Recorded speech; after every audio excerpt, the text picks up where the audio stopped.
Hoy nos van a hablar acerca del libro rojo de las aves de Colombia, el segundo tomo. Desafortunadamente el autor, los autores no pudo asistir ya por problemas a última hora, pero afortunadamente nos acompaña la coautora. Unos avisitos ahí antes de... El próximo viernes de julio, del 7 al 9 de julio, vamos a estar en el municipio de Jardín, ¿cierto? En una actividad sobre biodiversidad que va a haber allí.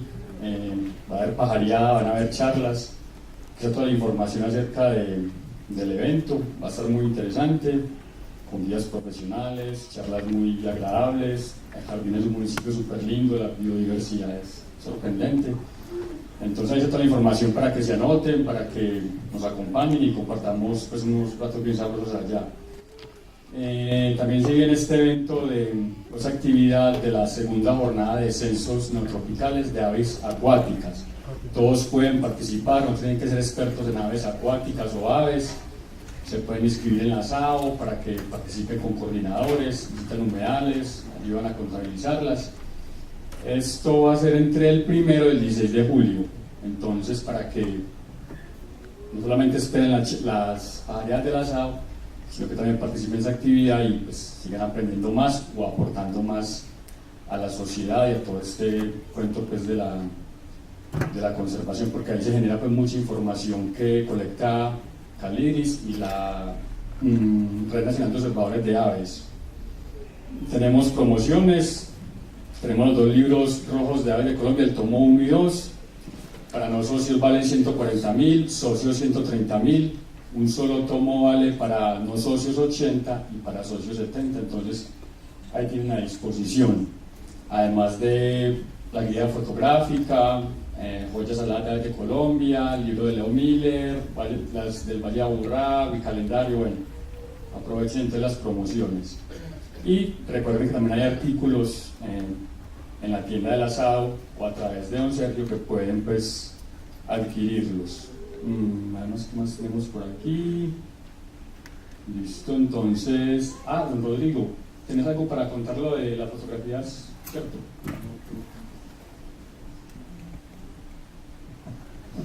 Hola, buenas noches. Hace poquito se reunió con el comité organizador de Global Big Day. Ustedes pues ya todos estarán enterados que Colombia ocupó el primer lugar en el mundo, por primera vez, a mucho orgullo.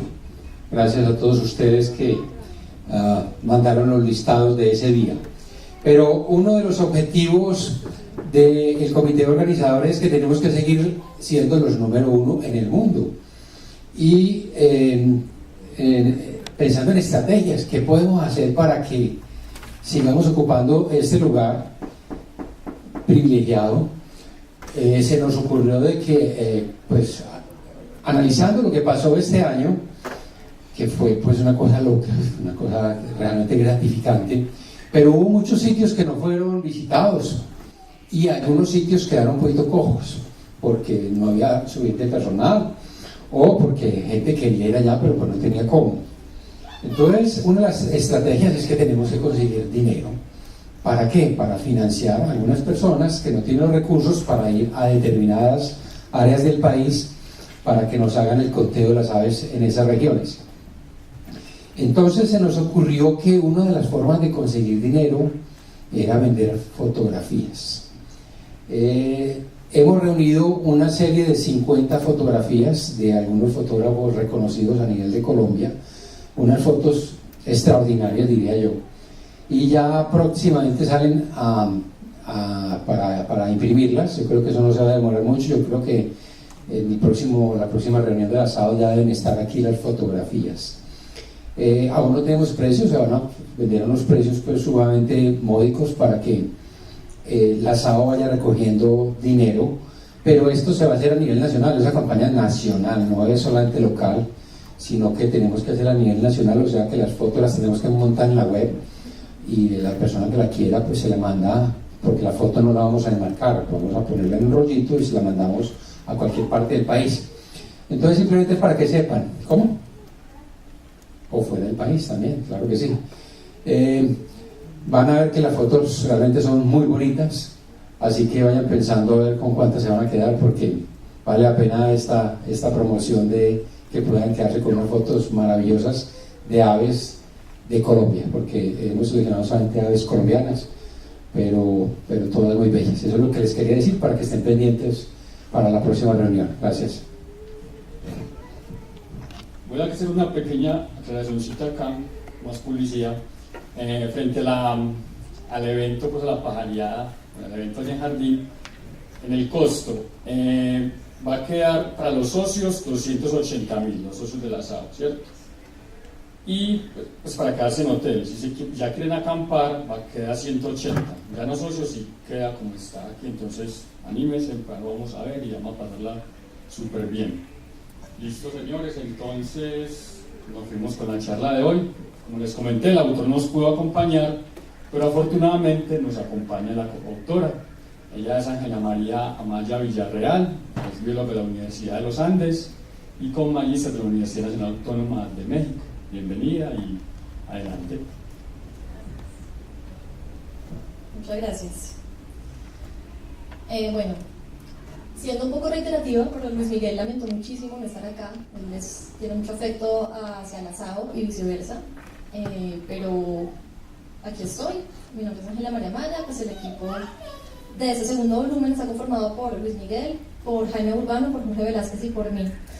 Dado que este segundo volumen del Libro Rojo de Aves completa el análisis de riesgo de todo el país, que empezó con el volumen 1, la charla de hoy compila los resultados de ambos volúmenes. Entonces hoy les voy a contar sobre los resultados del análisis de riesgo de todas las aves del país y cómo hicimos la investigación.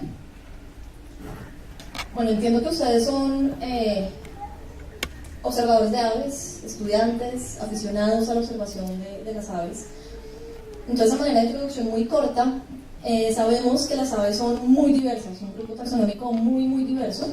Están en casi todos los ecosistemas del mundo, en todos, exceptuando las grandes profundidades marinas, y eso ha hecho que sea uno de los grupos biológicos mejor conocido por los investigadores de la fauna. En parte, esto también se da no solo por ser muy diversos, sino porque viven en el mismo mundo sensorial de los seres humanos.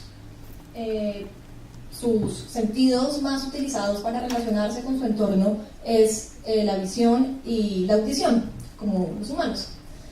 Y han aportado mucho a entender cómo funciona el mundo. Sí, gracias. Han aportado al entendimiento de distintas teorías en la biología, como la teoría de la evolución de Wallace y Darwin. Les decía que están en todos los ecosistemas, me devuelvo por acá, en bosques húmedos, en páramos a grandes altitudes, en bosque seco, en ecosistemas marinos e incluso en la Antártida. Que las aves desaparezcan de la Tierra implicaría una enorme pérdida ecológica, por la cantidad de servicios ecosistémicos que ellas brindan al planeta. Son polinizadoras, son dispersoras de semillas, son controladoras de poblaciones de insectos y microinvertebrados que pueden convertirse en plagas, por ejemplo, para cultivos.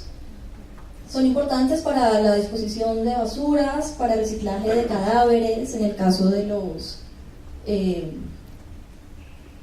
carroñeros, y ciclado de nutrientes. Y además, las aves han tenido una relación con los humanos que va pues, más allá de sus implicaciones ecológicas, y su pérdida implicaría también una enorme pérdida cultural. A lo largo de la historia de la humanidad, pues han estado presente esa manera de simbolismo en diversas culturas de la humanidad. Entonces, implicaría no solo pérdida ecológica, sino también cultural. Hoy les voy a contar entonces qué son los libros rojos, cómo funciona el sistema de categorización de la Unión Internacional para la Conservación de la Naturaleza, que es el sistema metodológico que utilizamos para hacer estos dos libros rojos de aves de Colombia, Les contaré los resultados de las especies amenazadas de aves en el país actualmente, cuáles son las principales causas de amenaza, una cortísima reflexión sobre la importancia económica, además de la ecológica y cultural, tiene una importancia económica, y cómo hicimos la investigación que condujo a la publicación de estos 2 volúmenes del libro rojo.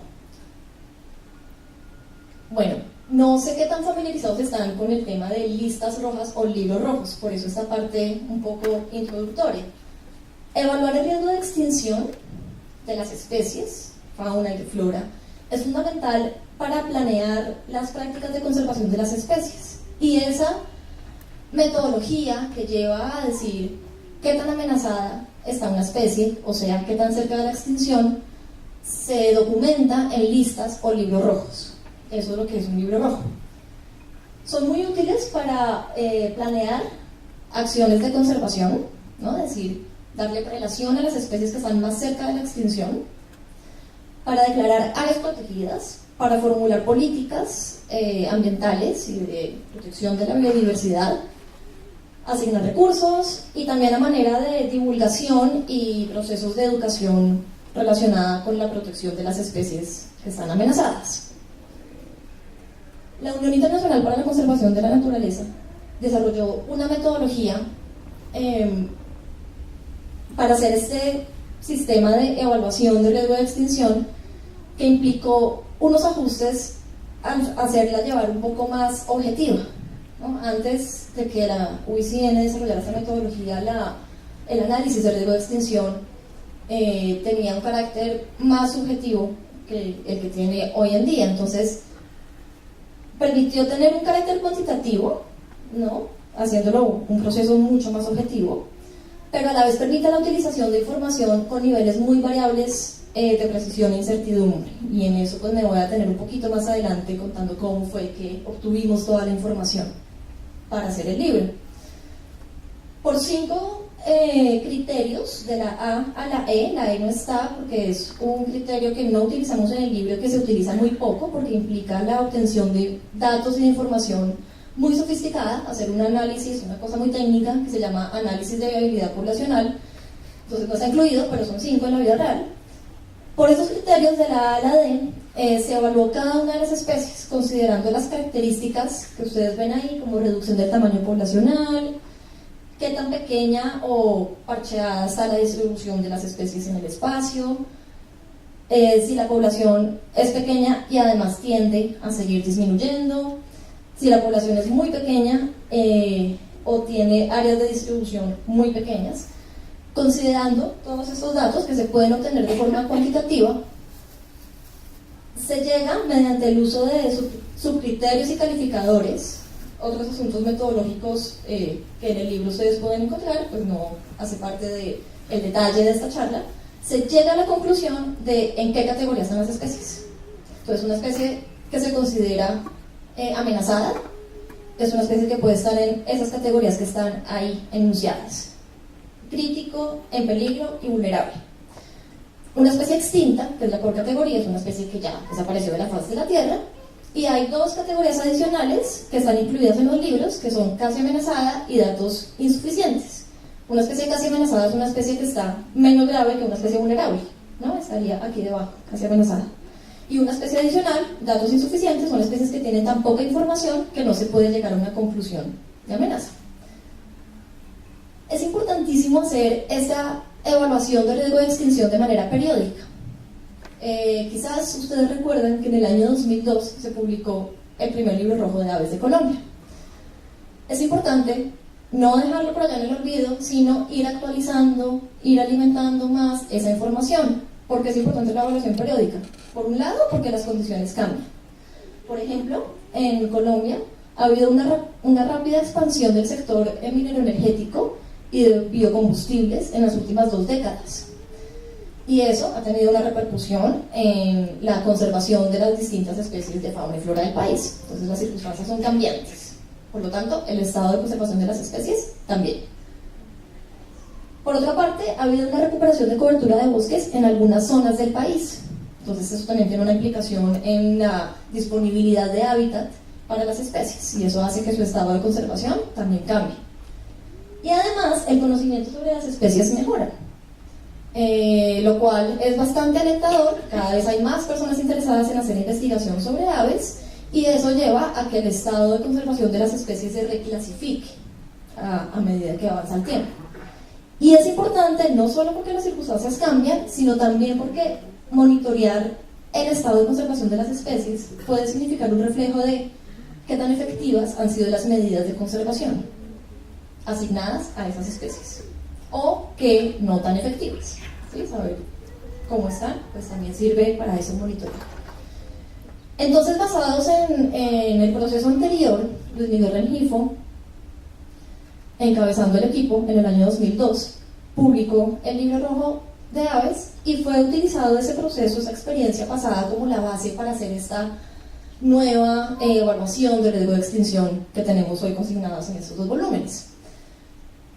Utilizando además nuevas herramientas de análisis, como el modelamiento de nicho, se utilizaron análisis que en ese entonces todavía no estaban tan desarrollados, nuevas fuentes de información, ¿no? Mejora el conocimiento, entonces se puede obtener mejor información para hacer análisis de riesgo, y análisis más sofisticados, pues se utilizó esta como plataforma, base de información para iniciar esta nueva investigación que dio resultado al volumen 1 en el año 2014 y al volumen 2 en el año 2016, pero fue lanzado este año, en marzo de este año. ¿Por qué dos volúmenes? Ustedes verán que son bastante gordos y pesados, por un lado, entonces pues separarlos era un poco más práctico. Y también porque pues se separó de forma en dónde están las especies presentes, en qué ecosistemas están. El volumen 1 tiene las especies de bosques húmedos de los Andes y la costa pacífica, y el volumen 2, un subtítulo que jamás me voy a aprender. El subtítulo del volumen 1 me demoré como 2 años en aprendérmelo, pero el volumen 2 son las especies del resto de ecosistemas abiertos, secos, insulares, acuáticos, Sierra Nevada de Santa Marta, Darién, bueno, ustedes verán los demás. ¿Cómo están las especies de aves del país hoy? Tenemos una especie extinta, el Santurio dorsida, que está por aquí. Esta especie está incluida en este segundo volumen, porque es una especie acuática, entonces las acuáticas están en este volumen. Es una especie que se extinguió en el año 86-87, fue uno de los últimos avistamientos, por una convergencia de amenazas que fueron disminuyendo sus poblaciones hasta que la llevaron a la extinción. Es la única especie de ave que tenemos extinta en el país. Y tenemos 140 especies amenazadas, de las cuales 56 son endémicas. No es un porcentaje despreciable, tampoco súper escandaloso, pues es el resultado que compila los dos volúmenes. De esas 140 especies, 17 están en la peor categoría de amenaza, que es en peligro crítico, de las cuales 9 son endémicas, 56 en peligro y 67 vulnerables. Y además, hay 28 especies en la categoría casi amenazadas. ¿Se acuerdan que les conté que esto era como jerárquico? Pues el de casi amenazadas, la siguiente categoría a la que pueden llegar es vulnerable. Podrían pasar de una a en peligro o crítico, no necesariamente tiene que ser escalonado, pero están jerarquizadas de esa forma según la gravedad de su estado de amenaza. Y hay 9 especies con datos insuficientes, tienen tan poca información que no se puede llegar a la conclusión de en qué categoría de amenaza o casi amenaza están. ¿En dónde están? En este mapa vemos en qué ecosistemas están estas especies que están amenazadas. Hay 59 especies que están en los bosques húmedos de los Andes, que es el color verde en el mapa. En amarillo vemos 19 especies que están en ecosistemas abiertos o secos, ¿no? Orinoco, Caribe. 16 en selvas húmedas de tierras bajas, que es el color morado. 15 acuáticas. 11 en la Sierra Nevada de Santa Marta, que están en este segundo volumen, uno de los ecosistemas que tiene mayor endemismo de especies en el país. 11 en las montañas del Darién, 6 especies en las islas del Caribe y en las grandes islas amazónicas, y 3 especies pelágicas marinas que están en el Pacífico. Esa es la distribución de nuestras aves amenazadas. Esta es una figurita que compara los resultados, el número de especies que están en cada uno de los volúmenes. Vemos en las barras rojas el volumen 2, fíjense que es en este volumen en el que está la especie extinta, ¿no? La única especie de ave extinta en el país. En la categoría, es una categoría como intermedia, crítico probablemente extinto, no se tiene la certeza, super certeza de que está extinta, pero está muy amenazada. Tenemos 2 especies en este volumen. Crítico tenemos más que en el volumen 1, en peligro tenemos más que en el volumen 1 también, vulnerable no, casi amenazada no, y datos deficientes tenemos más especies en esa categoría, en este volumen, que en el 1. ¿Se acuerdan que les dije que es bien importante hacer un monitoreo del cambio del estado de conservación de las especies a lo largo del tiempo? Pues ya teniendo todos los resultados, hemos comparado cómo ha cambiado el estado de conservación de las especies desde el 2002, que fue el primer libro rojo, a hoy. Y esos son los cambios. De las 102 especies que estaban amenazadas en el año 2002, cerca de la mitad están en la misma categoría de amenaza. 16 subieron de categoría. Subir significa que empeoraron. Por ejemplo, que estaban en vulnerable, pasaron a en peligro o a crítico. 36 bajaron de categoría, o sea, mejoraron. Y algo bien importante, 11 dejaron de estar amenazadas. Es decir, en el 2012 estaban en una categoría de amenaza y hoy están en las categorías casi amenazada, que no es amenazada, y bajo riesgo, del inglés Low Concern, que es LC. Para los interesados y gomosos, me devuelvo, esas especies que están ahí en nombre científico son las que dejaron de estar amenazadas en este lapso de tiempo. Esto aparenta ser una tendencia más bien positiva, ¿no? Varias especies dejaron de estar amenazadas, son más las que mejoraron que las que empeoraron, muchas están en la misma categoría, es decir, no empeoraron, pero al hacer un análisis un poco más detallado tenemos lo siguiente: 8 especies que están incluidas en estos 2 volúmenes son nuevas para la ciencia.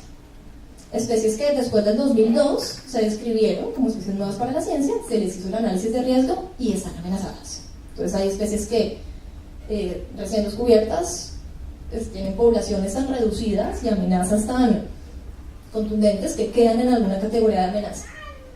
Y además hay 8 especies que están incluidas en estos libros por cambios taxonómicos. Esto es un asunto también importante porque pues cambia el estado de conservación de las especies. Por ejemplo, especies que en el 2012 se consideraban subespecies y deciden elevarlas a categoría de especie, resulta estar amenazada. O alguna que era una única especie y ahora deciden que las 2 subespecies tienen distribuciones distintas y que también son especies distintas, entonces está amenazada. Esos son los cambios taxonómicos. Y además hay 27 especies que pasaron de las categorías de bajo riesgo o casi amenazada a estar amenazadas. O sea que hay especies que están por primera vez amenazadas en el país. Ese detalle un poquito más minucioso deja ver que la tendencia quizás no es tan positiva como aparentaban los cambios globales del conjunto de especies. Esta es una gráfica que nos muestra las causas de amenaza. ¿Por qué están amenazadas las aves en Colombia? Es una categorización que utiliza la UICN, esto aquí en este eje. Y vemos en los colores amarillo, vulnerable, las especies que están en categoría vulnerable, en este de la mitad, que no sé qué color es, en peligro, y en este rojo encendido, crítico. Las especies en Colombia de aves están amenazadas principalmente por, pérdida de hábitat, ¿no? Deforestación, pero ¿por qué? Porque se está ocasionando esa deforestación. La principal fuerza es la agricultura y la acuacultura. Esas son muy pocas especies, digamos que la agricultura son las especies terrestres, y la ganadería. Agricultura y ganadería son las actividades humanas que más deforestación están ocasionando en el país, que amenazan las aves en Colombia. La cacería y la colecta, o sea, tráfico ilegal de especies, cacería de subsistencia, tenencia como mascota, cultivos ilícitos. Lo quisimos poner en una categoría aparte, porque aquí en agricultura incluimos los cultivos que son ilícitos para tener la diferenciación, porque los cultivos ilícitos son una fuerza importante en la deforestación en el país, causan amenaza para algunas especies. Modificaciones de sistemas naturales, por ejemplo, alterar el curso de un río, desecar algún humedal, una modificación del sistema. Explotación forestal, que en muy buena medida es ilegal en algunas regiones del país. Producción de energía y minería, legal e ilegal, ambas fuentes. Y estas otras en menor medida. Especies invasoras, transporte de corredores de servicios significa carreteras y construcción de infraestructuras zonas rurales, desarrollo residencial, contaminación, fenómenos climáticos, humanos y disturbios. Bueno, ¿por qué es importante hacer un libro rojo? Pues ya creo que les he ido mandando el mensaje de por qué es importante, pero además de la importancia ecológica que tienen las aves y de la importancia cultural que tienen las aves, también resaltamos que tienen una importancia económica. No se ha cuantificado la importancia ecológica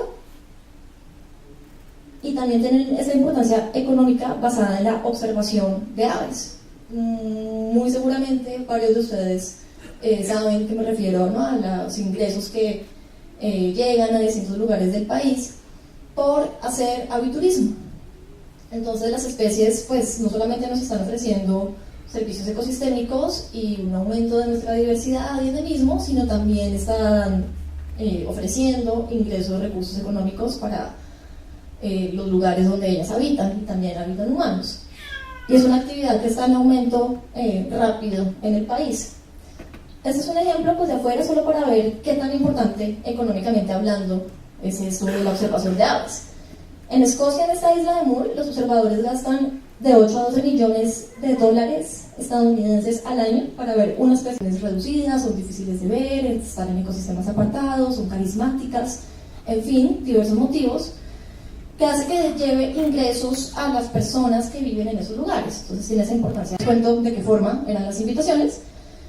Algo bien importante fue el canal de la Red Nacional de Observadores de Aves de Colombia, que nos permitió comunicarnos en el gremio pues, de observadores de aves, y fue un medio que utilizamos mucho para recibir la participación de esas personas interesadas en apoyarnos. Y en esas ciudades que están señaladas en el mapa se hicieron más de 10 talleres desde el 2009 hasta el 2014, invitando a las personas a participar. Aquí la SAO fue uno de los principales iniciales puntos de invitación a los observadores de aves a ser parte de este proyecto. ¿En qué consistía la participación? En una primera instancia se invitó a esas personas expertas y aficionadas y estudiosas de las aves a comentar y a observar la lista inicial de aves que se pretendía analizar en detalle. Entonces, retroalimentar esta lista la convirtió en una lista dinámica que permitía que algunas especies salieran, porque decían, no, esta especie no es tan en poca abundancia como ustedes consideran, es súper abundante en esta localidad, sáquenla de la lista porque no es necesario hacer el análisis en detalle. O todo lo contrario, se les pasó a incluir esta paloma de San Andrés, está bastante disminuida por pérdida de hábitat. Se convirtió en una lista dinámica en la cual la participación de la gente que estaba siendo invitada fue fundamental para hacer el análisis ya más adelante. Se invitó a estas personas también a enviarnos sus registros de observación. Un registro que es, yo vi esta especie en tal localidad, haciendo esto eran tantos individuos, tales condiciones climáticas. Con tal localidad me refiero a no solamente municipio, finca y tal, sino la medida de lo posible coordenadas, nombre de quien hizo el registro, método que utilizó, en fin, si fue auditivo, si fue visual, toda la información pertinente acerca de yo sé que esa ave está allí. Y en una segunda instancia se invitó a escribir la síntesis de información, que fue lo que nosotros llamamos fichas, y me voy a detener en eso un poquitín más adelante. Y además se hizo una invitación pública mediante la Red Nacional de Observadores de Aves y la Neotropical para que nos enviaran fotos que acompañarían a cada una de las fichas en el libro. El libro es muy bonito, cada parte de cada ficha está acompañada por una foto o una ilustración. Pues esa fue la participación, que fue bastante generosa y amplia. Estas son las listas de asistencia a uno de esos talleres. Y además de hacer esa invitación a todas las personas conocedoras de las aves en el país, se hicieron 2 expediciones a lugares poco conocidos donde estaban especies con poca información. En el año 2010. En el 2010 se hizo una expedición al Cerro de Tacarcuna, en la Serranía del Darién, y se obtuvieron datos muy importantes para algunas especies para las cuales no había casi información. Y se hizo una segunda expedición en Pangui, Guayabetal y Calvario, en Cundinamarca, donde también se obtuvieron datos importantes. Entonces, desde ese momento que la participación fue muy generosa, Tanto así que 155 personas contribuyeron a este proyecto escribiendo las fichas síntesis de información.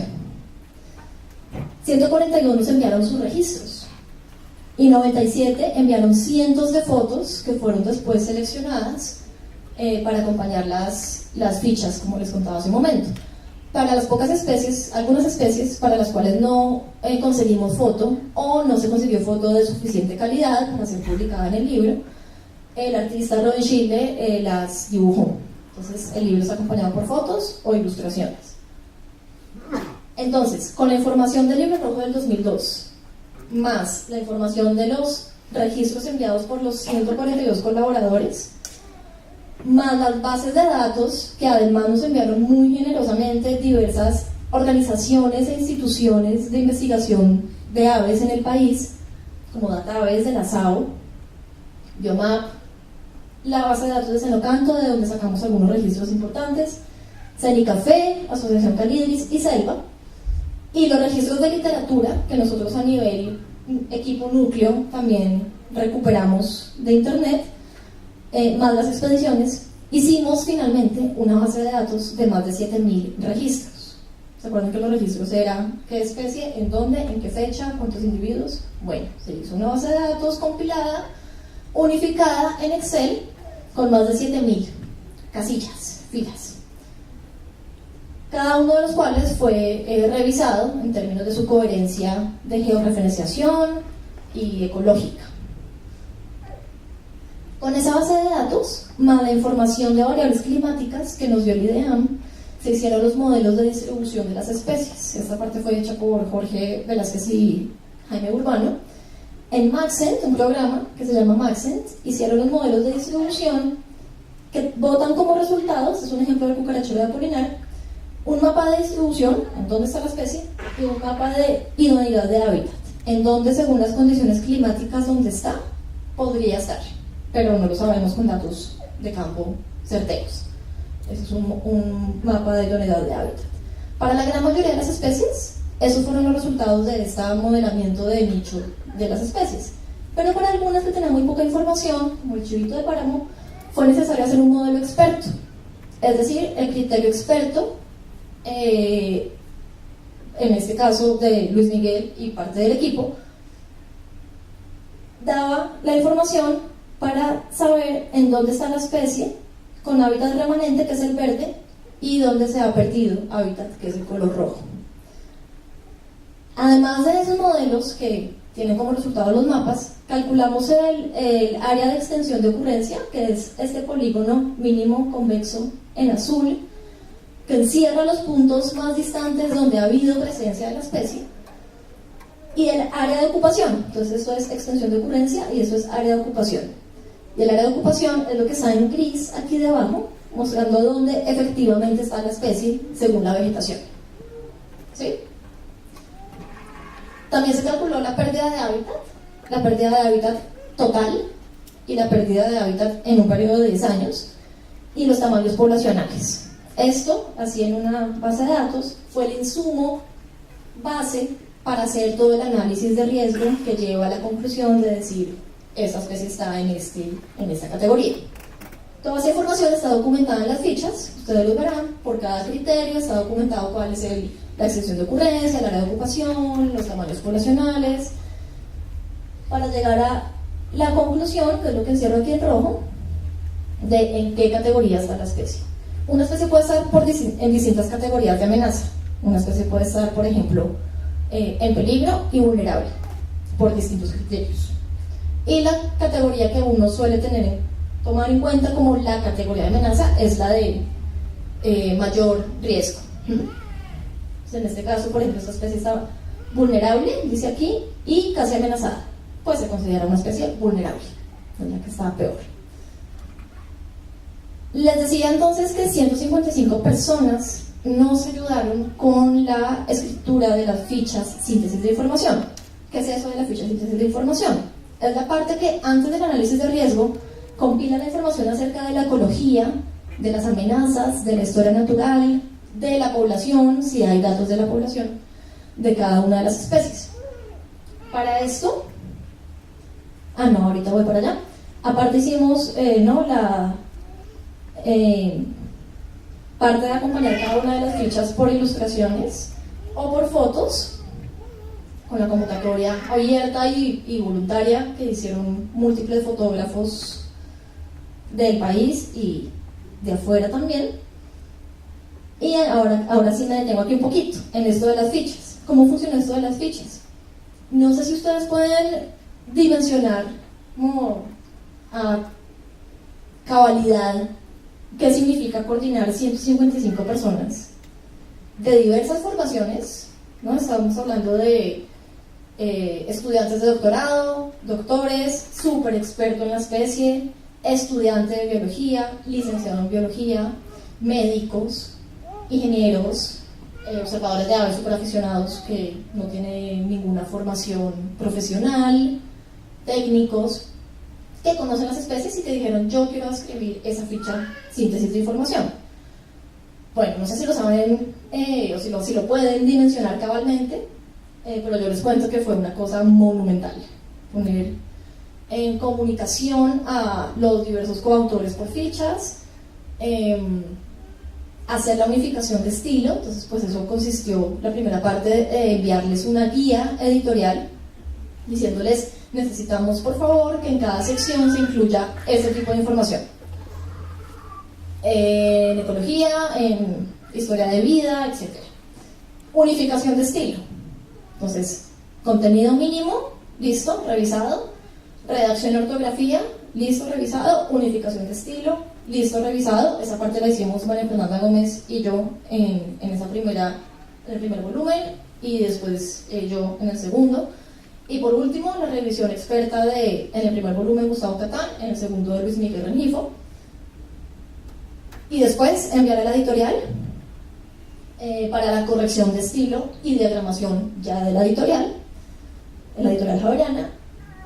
Y después volver a enviar a los autores, a decirles: miren que la editorial modificó esto, miren que Luis Miguel escribió este párrafo, miren que Ángela María les corrigió esta parte. ¿Está de acuerdo? No. Bueno, entonces conciliemos. O sí. Entonces listo, denme su aprobado. Eso con 155 personas, para cientos de fichas. Son 178 especies que están en los dos volúmenes, pero esto ocurrió para más de 200 fichas. ¿Por qué? Porque las especies que se les hizo el análisis de riesgo y quedaron en bajo riesgo no están incluidas en el libro, porque en un libro rojo no van las especies que están en bajo riesgo, pero se necesitó tener una ficha síntesis de información para llegar a esa conclusión. Entonces son más de las fichas que aparecen en el libro, ustedes ven ya unificadas. Y la unificación de la bibliografía de esas más de 200 fichas pues también implicó una tarea monumental, bueno, con mucha pues minucia que quizás me puedo extender más y no me extiendo, pero también fue una cosa pues monumental, ¿no? Una bibliografía de 500 páginas unificada, escritas en estilos no siempre iguales, porque no todo el mundo hace caso siempre, o citado el mismo autor, Avendaño 2007 A, y después citado en otra ficha como Avendaño 2007 A y B, pero el B del uno corresponde a la de la otra. En fin, la unificación fue gigantesca de todo esto porque era una sola obra. Y cada ficha fue leída, en promedio le calculamos con Luis Miguel de 8 a 10 veces. Por mí, por él, por la editorial, por María Fernanda, etc. Eso significa una revisión de más de 2000 documentos. Por eso es que nos demoramos 10 años en todo esto. Este segundo volumen tiene unas secciones muy chéveres, que son los apéndices. Una lista de especies por categorías del volumen 2, igual que en el volumen 1. Un apéndice 2 que tiene la lista de especies en orden taxonómico, pero además un apéndice que tiene la lista de los dos volúmenes en un solo listado, en orden taxonómico. Eso es chévere porque pues ya el lector puede coger solamente el segundo volumen y saber todas las especies amenazadas del país ahí. Y un último apéndice que tiene los cambios ortográficos y taxonómicos desde el 2002 a hoy. Eso también es muy importante porque las personas no necesariamente expertas en esos cambios taxonómicos pues se van a confundir si le cambian el nombre a el ave X desde hace 2 décadas a hoy y pues no saben si es el mismo o no. Entonces hay una tablita que muestra esos cambios que ha habido en ese sentido. Bueno, yo quiero cerrar con mostrarles un poquito también que esta parte editorial fue muy minuciosa. Toda la investigación hasta acá fue bastante cuidadosa y no lo fue menos esta parte editorial. Es un trabajo de diagramación y artístico muy bonito. Cada ficha empieza con la foto o la ilustración de la especie y esa foto o ilustración fue silueteada y esa silueta acompaña aquí el inicio de la página y acompaña, aquí se ve en chiquito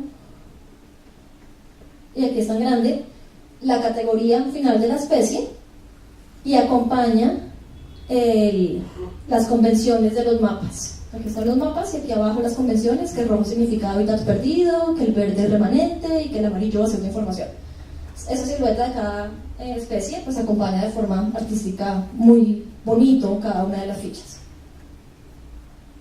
Y por último, la imprenta también fue una parte merecedora de ser mencionada. Una vez el documento final en PDF es revisado, una vez completa por Luis Miguel y una vez completa por mí, se imprime. Se hace una segunda y tercera revisión en papel, se siguen haciendo correcciones y se envía ya esa corrección en físico aprobada a imposiciones. Imposiciones es ya en la imprenta poner la ubicación de cada una de las páginas en el medio pliego de papel. Entonces el libro pues no se imprime en ese tamaño como tal, sino se imprime en medio pliego. En medio pliego caben 4 páginas del tamaño del libro. Hacen primero una impresión como en borrador de esas imposiciones para que vean que casen cada una de las páginas donde deben casar.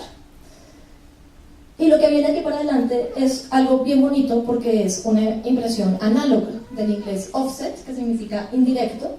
Funciona de la siguiente manera: se hacen estas láminas de aluminio donde se va a poner la imagen de cada una de las páginas que va. Entonces acá está la lámina de aluminio donde se imprimió esa imagen que aquí ya está en papel de esta guacamaya.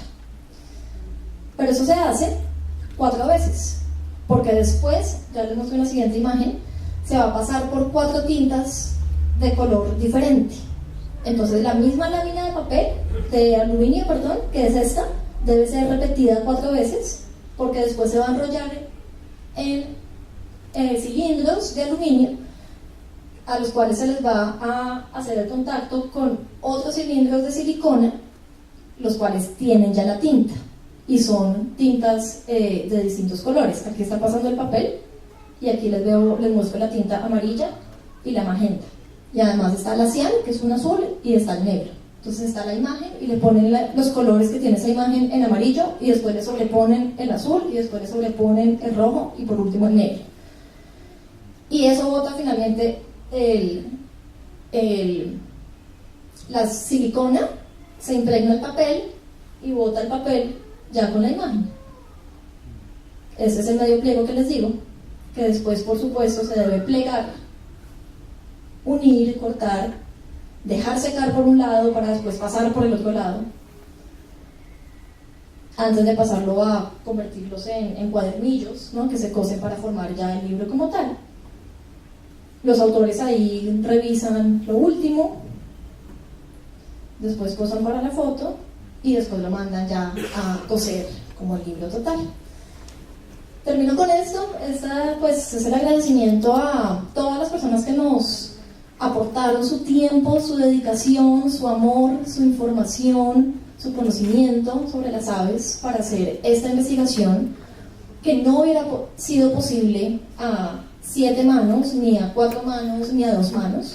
Fue posible gracias a la participación de las cientos de personas que nos aportaron su conocimiento y su paciencia. Entonces agradecemos también muy especialmente a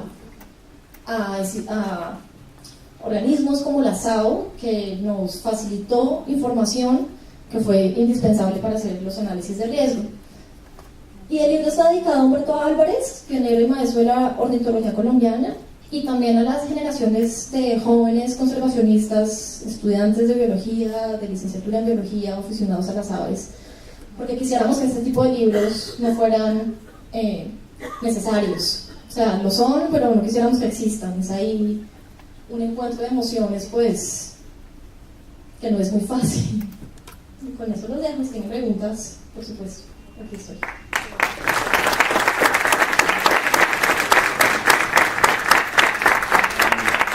Yo creo que me dejo una pregunta. ¿Qué pasa con este trabajo? Sacan el libro, pero la información va también al Ministerio de Medio Ambiente, a la ANLA. ¿Qué pasa ahí? El Ministerio de Medio Ambiente, en el Ministerio de Medio Ambiente está el Comité Nacional de Categorización de Especies que están en riesgo de extinción, y los investigadores que hacen un libro rojo o una lista roja tienen el deber de enviar esos resultados a este comité. Este comité los unifica y los compila en una resolución, y esa es la forma en la que la academia empata con la política pública, y es la herramienta valiosísima, y agradezco mucho la pregunta, de este tipo de investigación. Esta resolución oficializa las especies que están en riesgo de extinción. Entonces, sí, los resultados de estas 140 especies que están incluidas aquí están incluidas en esa resolución, que creo que en este momento está en camino. La resolución más actualizada es del 2014, y ahí están las especies del volumen 1, pero están actualizando la resolución que viene en reemplazo a esa, donde estarán incluidos los dos volúmenes. El hecho de que una especie está incluida en esa resolución tiene la repercusión directa de tener un organismo de control, por ejemplo, para actividades que las amenaza, como el tráfico ilegal.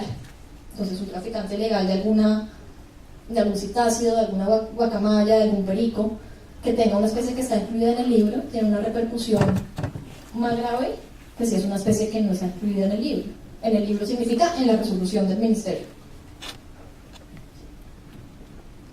¿Oye?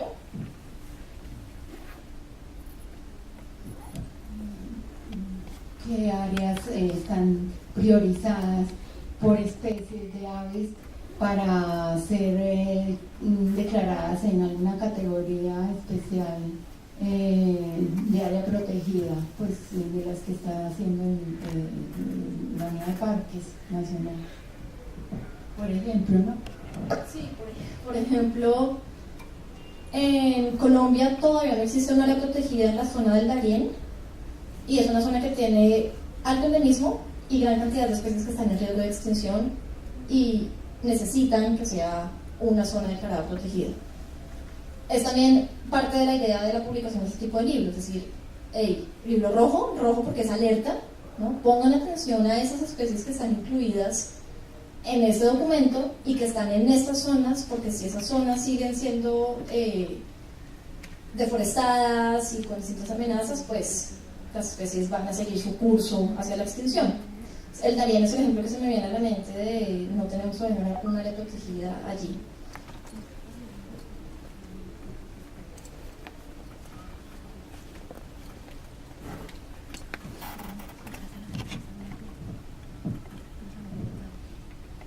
Bueno, me gustaría que me contaras un poquito cómo fue el análisis poblacional, que eso no lo mencionaste, pero no me gustaría cómo lo hicieron como para cada especie.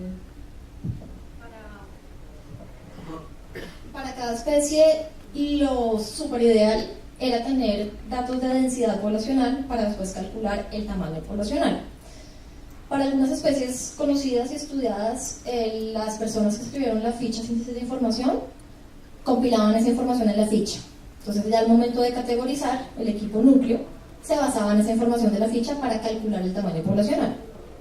No sé si estoy hablando en un idioma como súper desconocido para algunos, entonces lo explico un poquito mejor. Uno va a un humedal y en distintos puntos de observación estima que hay, por ejemplo, 2 individuos de X especie en un área determinada. Y después sabe que por el análisis de distribución esa especie está en un área de X tamaño.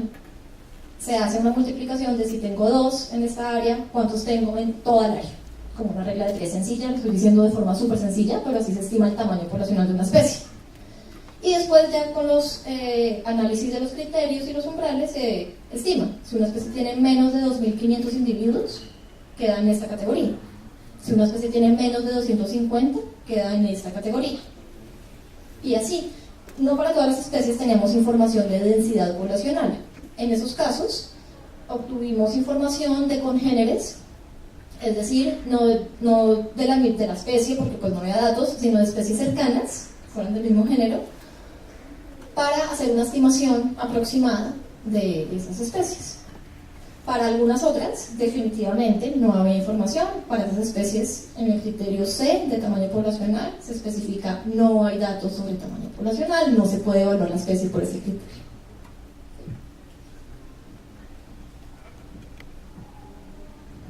De las redes sociales nos hacen varias preguntas. La primera es que si pueden dictar esta conferencia en la Universidad del Norte en Barranquilla. Sí, ahorita les doy los datos. También preguntan qué resultados arroja el estudio para el colibrí cienaguero, Lepidophyga lili, y para el Crax alberti. Si te la sabes de memoria, si no, nos toca decir que se remiten al libro. Y si te acuerdas cómo están las especies, las poblaciones de estas dos especies. Si no te acuerdas, toca. Recuerdo que Crax alberti, colibrí cienaguero, no me acuerdo. Volumen 2, si no estoy mal, pueden buscar. Crax alberti, me parece que compararlo con la categoría del año 2002 a hoy, ha mejorado. Son poblaciones que han ido aumentando.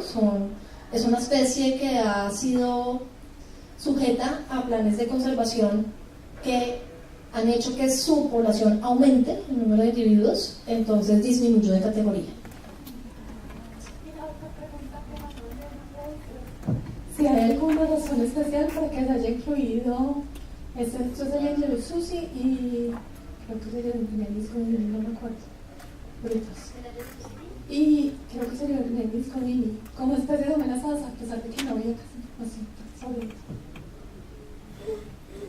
Sí, el caso del colibrí el Angelus de Bogotá. En el año 2002, una especie categorizada como datos insuficientes, una especie que estaba descrita basada en un espécimen de museo únicamente, y por tener tan poca información quedó incluida como datos insuficientes en el 2002. En el 2016, el criterio para incluirle, hacer un análisis más completo, es que estudios recientes moleculares sugerían que era una especie cercana a un enclave de colibríes en particular, a un grupo de colibríes en particular, y que era bastante posible que existieran poblaciones. Sin embargo, bastante posible no significa certeza. Entonces existía la posibilidad, y porque existía la posibilidad se decidió incluir, es el criterio de precaución, como puede que exista, entonces alerta, protejámoslo. Pero hace como unos 15 o 20 días, otros investigadores sacaron a la luz pública, no está publicado en una revista como tal, pero es un artículo que está en revisión por una revista, un artículo que dice, no, esta especie que se consideró especie Eleangelus susi, parece ser que no es una especie, sino un híbrido. El hijo de dos colibríes de especies distintas dieron como resultado un híbrido que en 1900 consideraron que podría ser una especie diferente y que hoy esos datos moleculares dejan ver que no es una especie diferente, que no es una especie que existe. Entonces, de hecho, la presentación está por unos días un poquitín desactualizada, si esto se considera ya como información publicada, en el sentido de que ya no serían 140 especies amenazadas, sino una menos. Es una súper buena información, a pesar de que Luis Miguel y yo nos quedamos como, porque no sabíamos que Andrés Cuervo, Daniel Cadena, Natalia Gutiérrez estaban haciendo esa información, pero buenísimo, pues buenísimo uno, que la ciencia sea tan dinámica, que se publica el libro y a los 2 meses, miren, una especie ni siquiera la especie, o sea, no solamente no está amenazada, sino es que no era especie, era un híbrido. Y 2, pues que entonces es una especie menos que está en el libro rojo.